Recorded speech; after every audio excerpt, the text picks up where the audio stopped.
Hey guys, GadgetGirlKylie here, and welcome back to my Let's Play walkthrough of Wonderbook, Book of Potions. We're moving on to Chapter 4 now, Sleeping Potion. You did quite well, I thought. Now, what's next? Oh.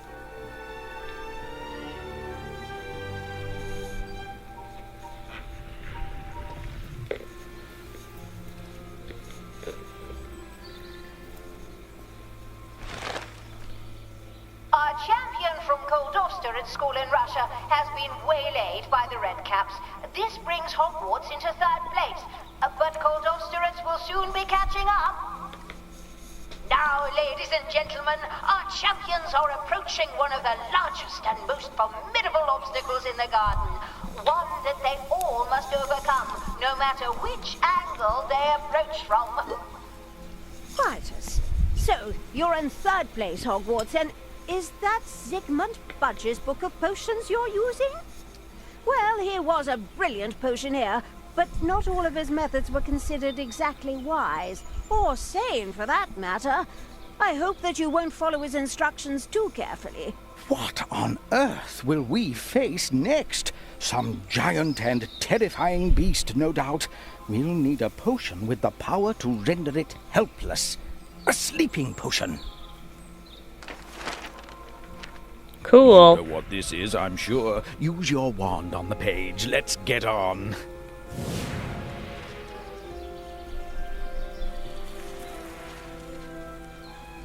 The Sleeping Potion.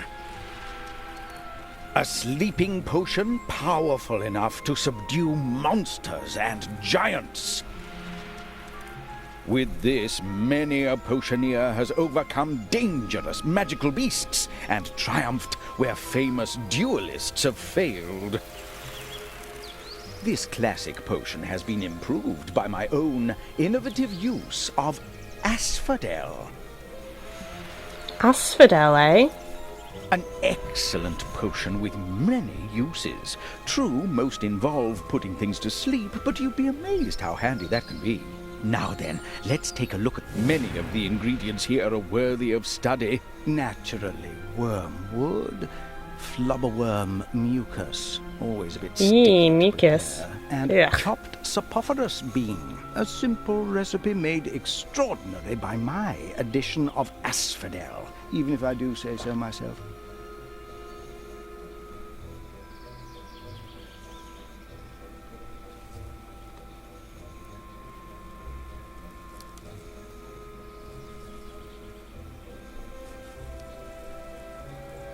Another collectible ingredient. Don't forget to try it out. This is one of my finest recipes. Are you up to the task? We'll soon find out. Turn the page. The first ingredient of the sleeping potion is that most overlooked plant, wormwood. Let's see what we can learn. Use your wand. Wormwood, eh?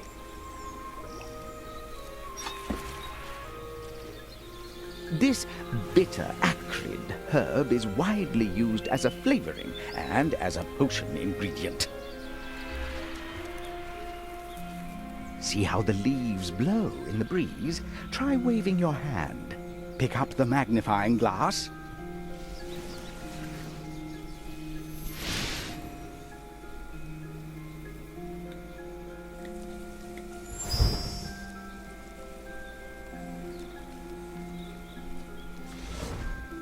Leaves. Leaves. Muggles are known to use wormwood around the house for everything from medicine to discouraging fleas.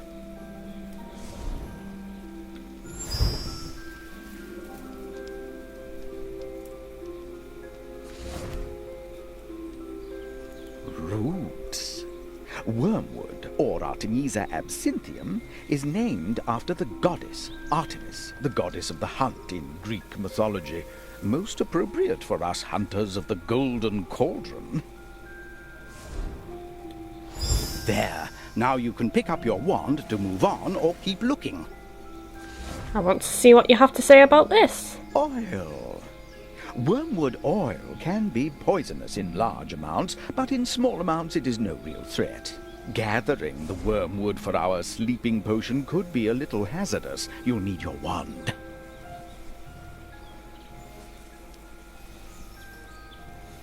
We need to find a spot to gather wormwood, but the garden is becoming more dangerous. Look, as I feared, the place is full of wildlife. You'll have to use your spell to defend the plants, just as before. We've a gnome infestation, insufferable pests. We'd do well to have a stunning spell ready. You remember what to do. Very good. I'm just in time. Oh, shot. Well done. In Wait the until one face. pops its head up. You can't hit them when they're underground. There it is. Watch out! There, stun him now! Get him! A sharp flick of the wand is what you need. Oh, he's popped his head out. Oh, yes. Yeah, 2 for 1. There he is. Got it. There, quick. Good work. There's one. Now they've all come out to have a look. You'll have to stun them all. A hit! Yes! Stun them. Flick the wand towards the creatures. Well done!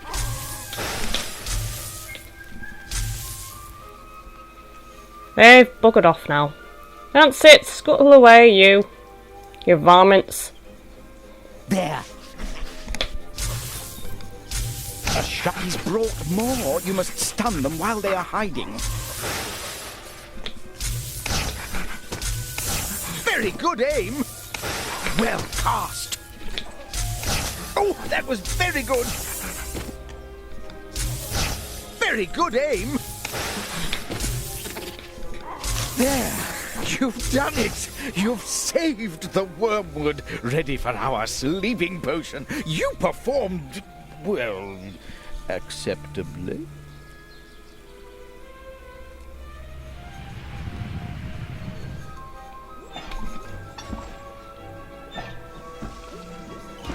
Well, come on. We have all the wormwood we need for our sleeping potion. Start by grinding it. Get some more wormwood. We can grind. Switch to your pestle and we can get grinding.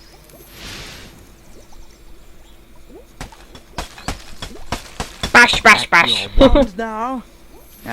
You have it. Time to add this to the mix. Well done. After the wormwood comes slow stirring. The sleeping potion is delicate.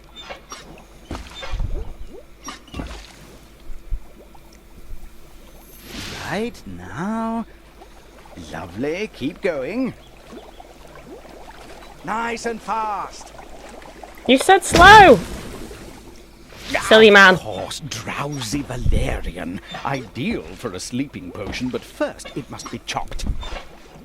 Chopping time. Move one to the board. Right. Very good. Look sharp and swap to the knife.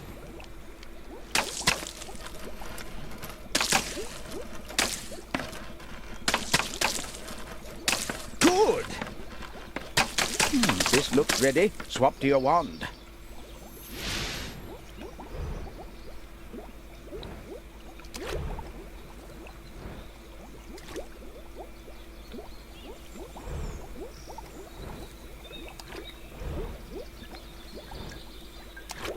Just let it go over the cauldron.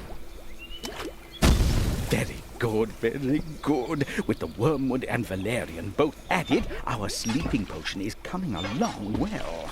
Now we must apply vigorous heat to our mixture. Let's get heating. Vigorous heat. That's the stuff. Really put your back into it.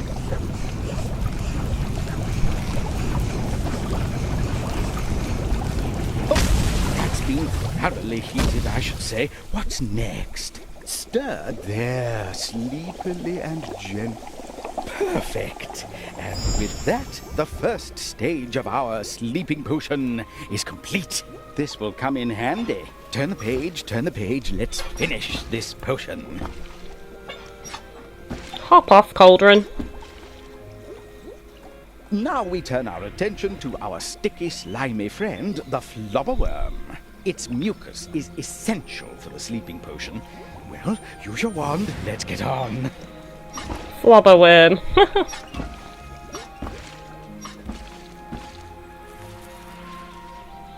Flobberworms are dull things best suited to lying still and eating. Hence, it is their mucus that primarily interests the potioneer. That's no flobberworm. Ah, it's lettuce leaves. I've a feeling the flobberworm will be underneath. Take a closer look at the slime. Excellent.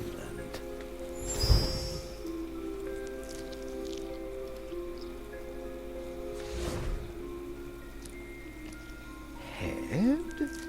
Flobberworms will eat almost any vegetation, but they prefer lettuce, so far as it is possible to tell.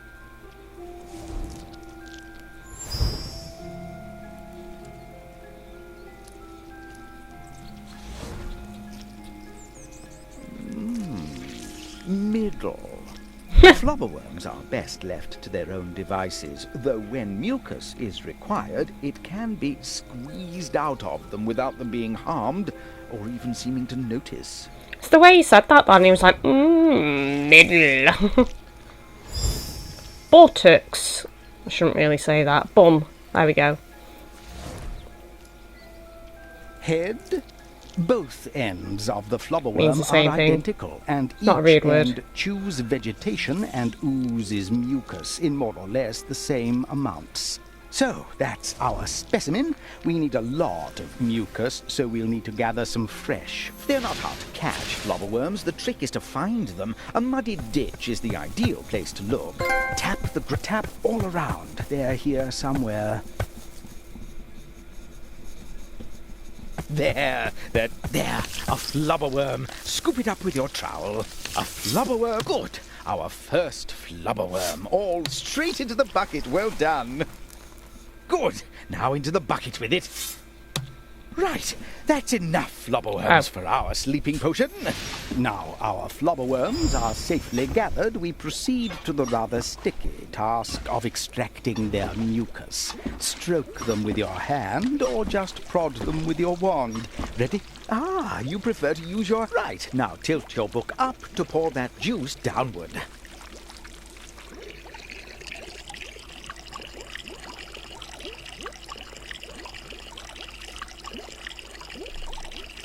Nicely juiced.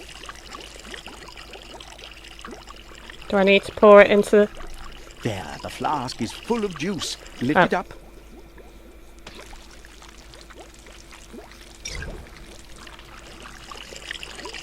Smells delectable. That's it. There, that's enough mucus. Well done. Now, time to give our sleeping potion a vigorous stir.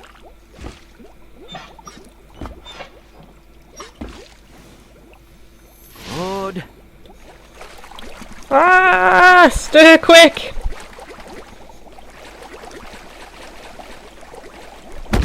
Just so. Very well stirred. It needs to be heat. Keep going.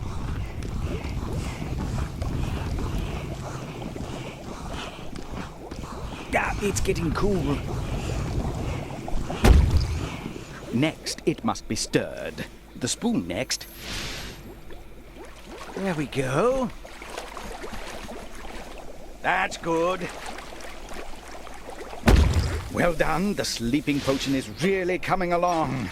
Now we must try out the potion to ensure we're on the right track.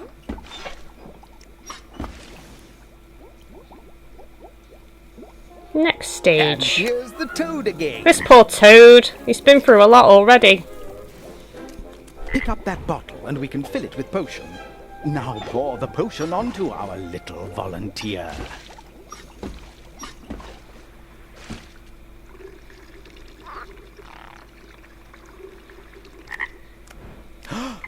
Don't be alarmed. That's all perfectly normal at this stage of brewing the sleeping potion. He doesn't sound too convinced by that. Another ingredient for our experiments.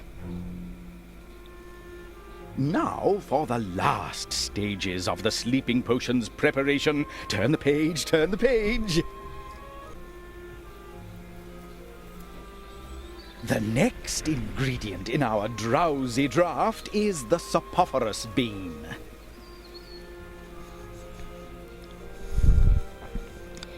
Okay, sorry about that, guys. I had to cut the video because the parts where you light up the page disappeared.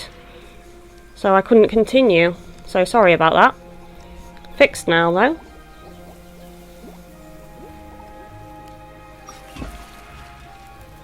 This bean has a powerful soporific effect. It makes you fall asleep. It is a key ingredient in my potent sleeping potion.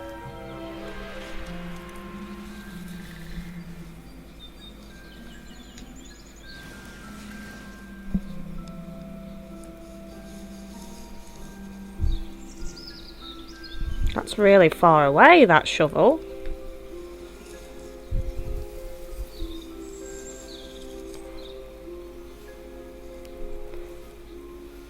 Now we'll need to plant our bean. Use the trowel to dig a hole in the ground for me. Ah.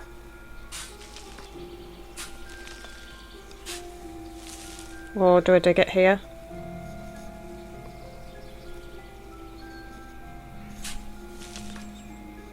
Now pick up that bean with your trowel. Now to plant the bean. Just drop it into that hole in the dirt. Good. Now scrape the dirt back over the hole to cover it.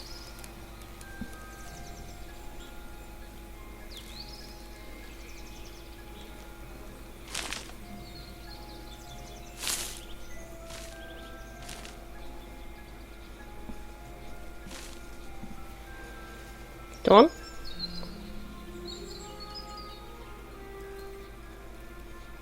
One successfully planted bean. In herbology class, that would be enough, but we haven't any time to waste. Rotate the book to bring it into fruit.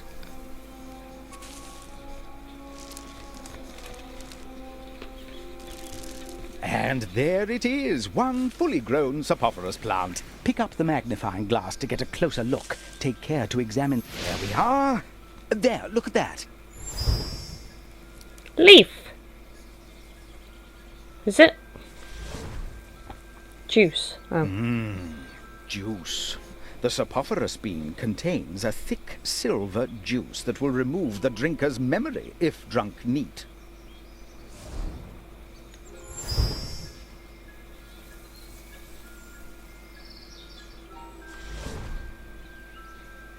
Ah, bean.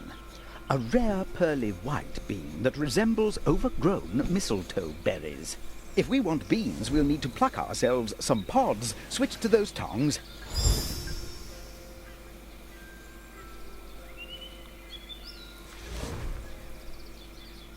Roots.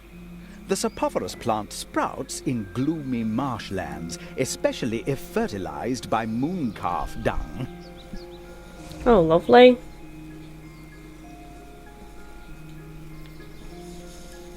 Just swap to the tongs at the side of the book. Now to pluck some beans for the sleeping potion. Keep your eyes open and pluck only the ripe ones. Look for a ripe one, then use the tongs to pluck it.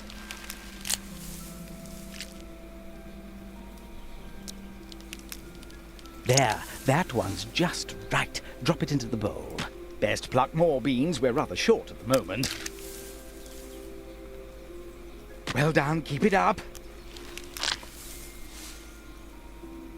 Keep them coming. Well plucked. Now get that bean into the bowl. Another one for the bowl. Pop that bean into the bowl. I can see your herbology lessons weren't wasted. A beautifully ripe one into the bowl. Good, that'll do.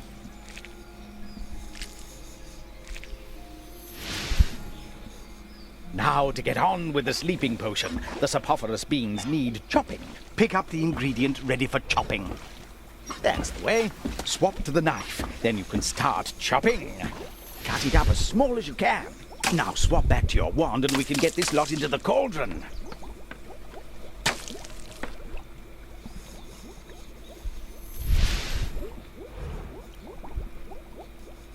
I don't know why it's done that, but There, our yeah, sleeping it's position potion weird. nears completion. Soon our enemies will be snoozing before us. Ah, yes. But first the potion needs a stir. Now the spoon.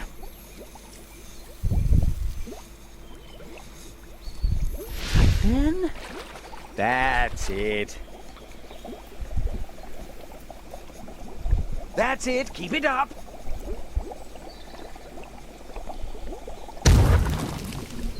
Next, it must be heated carefully. Let good and another.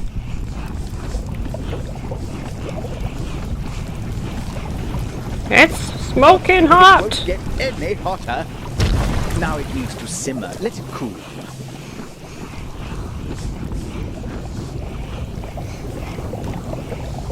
Keep like that.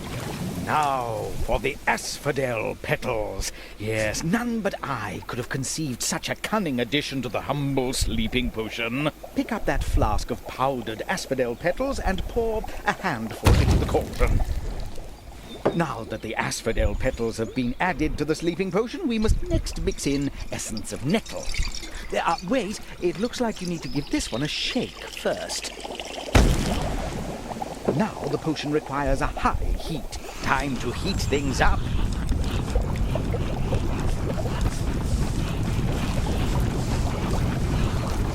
It can't get hotter. Time to drop the heat a little and let it simmer.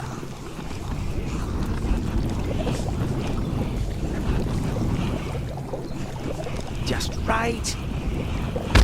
It's bubbling nicely. You can let it cool to a simmer.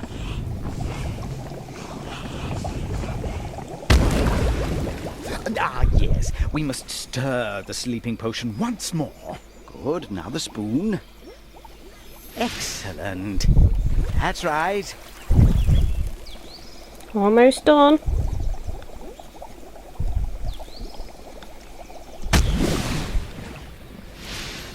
Finished! Yes, another ingredient to try in the concoctions chapter. While it brews, perhaps a story. The tale of a foolish wizard who used sleeping potion to try to win his equally foolish bride. What?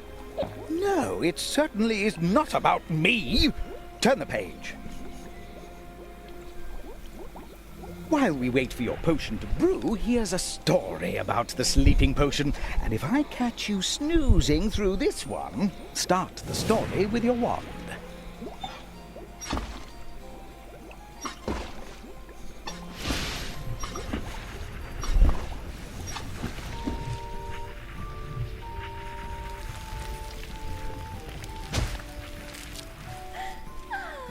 This is my own creation, the strongest sleeping potion ever created. It is effective on gigantic monsters. And you should be particularly careful not to breathe in the fumes. So powerful is this sleeping potion that it can give the drinker the appearance of death. Oh dear, well, Let's not wait. Rotate the book to see what happened when this poor fellow woke up.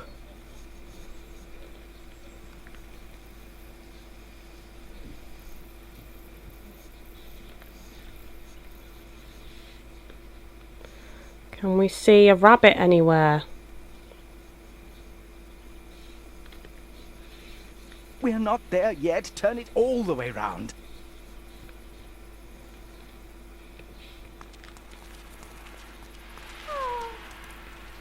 Wizard Norville Berserko slipped this potion into the deplorable butterbeer.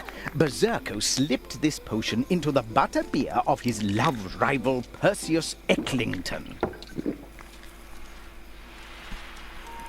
On the eve of Ecklington's wedding to Daisy Twemlove, Ecklington fell into a deep sleep. And Berserko promptly presented himself at Daisy's house with the news that Ecklington had died of panic at the prospect of marrying her. Daisy, a remarkably silly witch, believed him and promised to marry Berserko the moment they had buried Ecklington. Unfortunately for Berserko, Ecklington woke up at the very moment that the coffin was being lowered into the ground. And in the ensuing... if you ask me, it's not a wedding without... Oh, was it? In the ensuing brawl, Berserko acquired an elephant's trunk and 6 ears, which hampered his chances of finding another bride. What else do witches want in a husband, I ask you?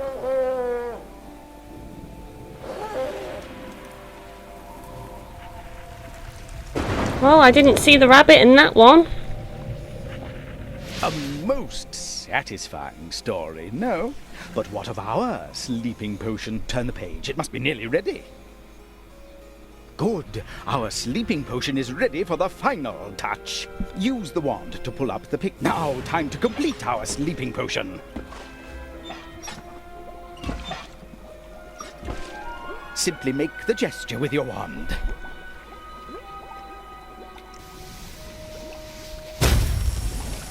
It's done. Boom. Our sleeping potion is ready. Oh my.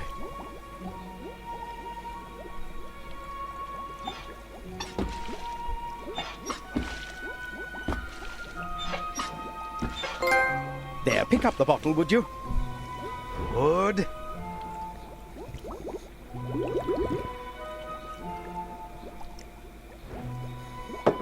Aha! Now we are ready to take on the next challenge. With our sleeping potion, we shall lull any creature into a sweet slumber of defeat. Use your wand to pull up the map. Coldofster has recovered and is catching up on Hogwarts. Hogwarts will have to move quickly to get past the next challenge. Bring it on. Now we've got our sleeping potion, we're good to go.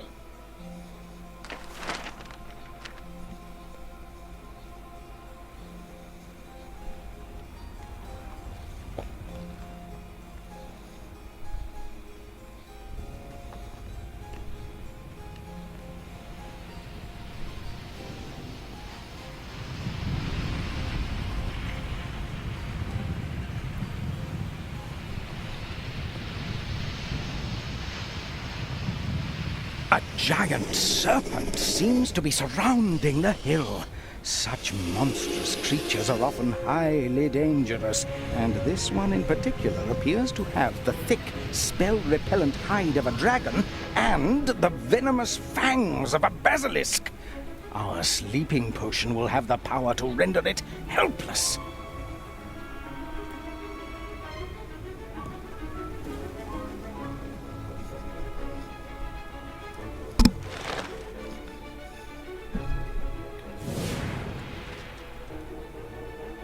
Stage 1 of taking down the snake. Aha! Someone's left a hay cart behind. That gives me a notion.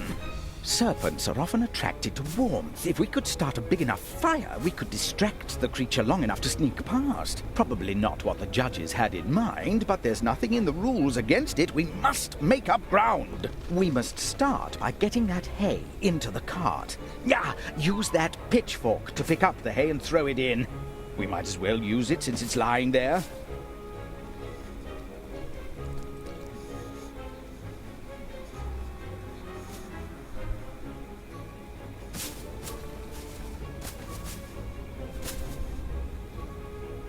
Why can't I pick anything up?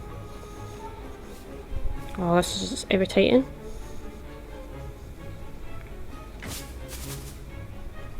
Good throw! Nothing's gone in, mate!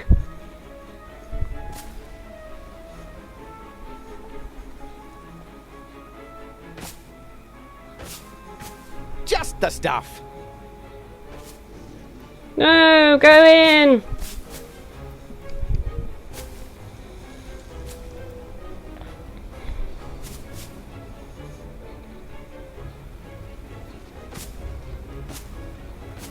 A mighty heave.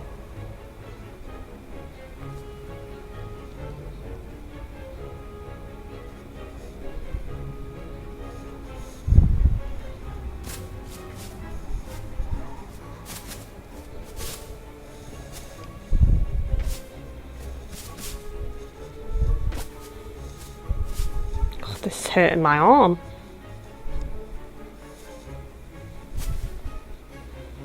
You may have missed your true calling as a farmhand.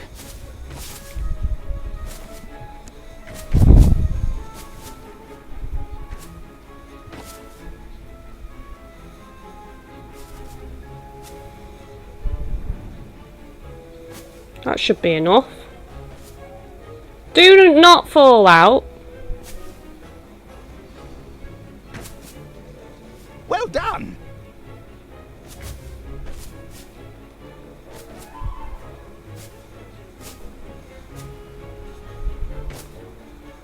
It's not going in, that one.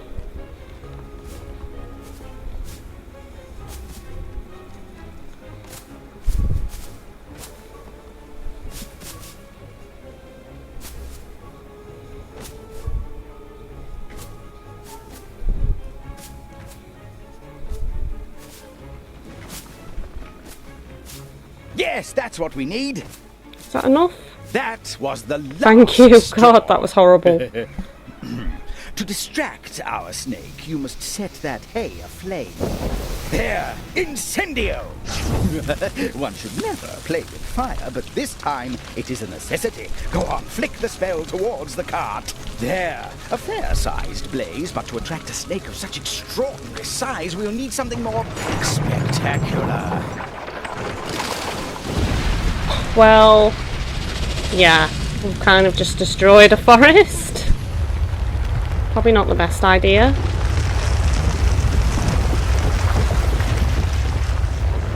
My, I had no idea we were so close. The beast is truly fast. A change of tactics is called for.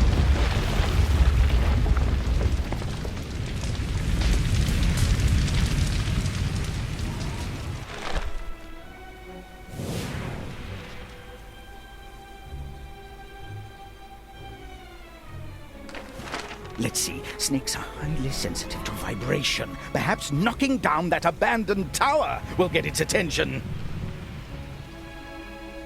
Besides, it'll be fun. Use a spell to destroy those stone dragons supporting the tower. The Reductor curse should suffice. Ah, Reducto! Just the spell we need to knock down those stone dragons. It seems we're having an effect.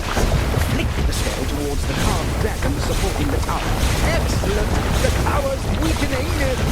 Ah, there, that's it. Well done! Oh dear. Utterly destroyed. Even that gigantic snake can't ignore that.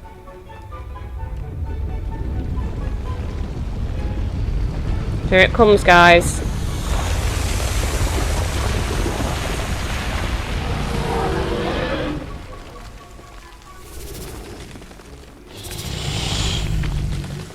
It's close, but still not close enough to try out the sleeping potion.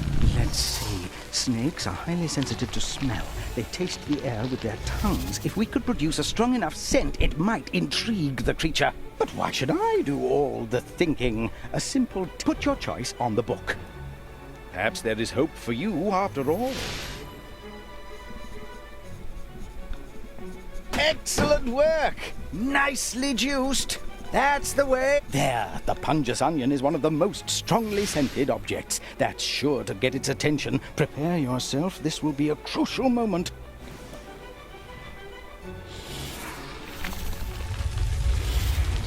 Well, I chose it because it looked like an onion. It's a big beast. It could swallow us without a thought. Take great care, young potioneer.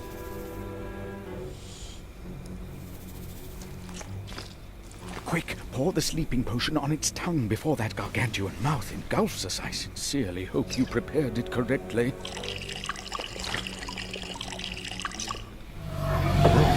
It's working!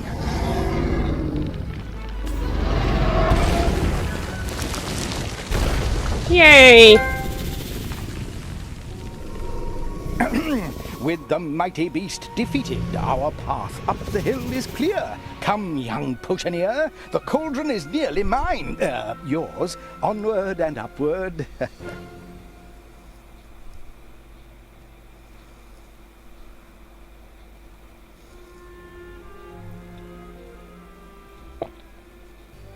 We're getting closer, closer! As I have said, it was my life's dream to win the Wizarding School's Potions Championship. When I judged that I was ready, I was 14 years old, top of my year in potions, and able to correct my professor on the proper use of mackled malaclaw tails. I asked my headmaster for permission to enter. But alas, imagine my horror and disgust when he forbade me, because I was not yet 17 and the competition was too dangerous. A paltry, feeble, nonsensical excuse. There was nothing for me to do but leave Hogwarts at once in protest. I am sure you will agree that abandoning the school that sought to stifle my brilliance as a potioneer was the right decision. No, it was rash and immature. Only contestants representing Wizarding schools were permitted to enter the championship after leaving Hogwarts, I was no longer eligible. But no matter. I'm here now, and I'm going to win. I mean, we're going to win.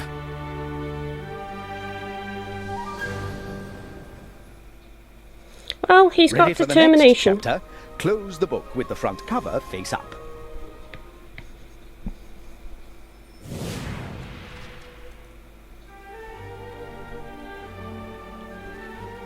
Ready for the next chapter?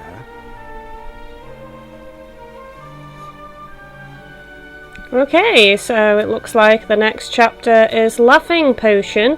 So I'm going to stop this episode here, guys. Don't forget to like, subscribe and share, and I shall see you next time.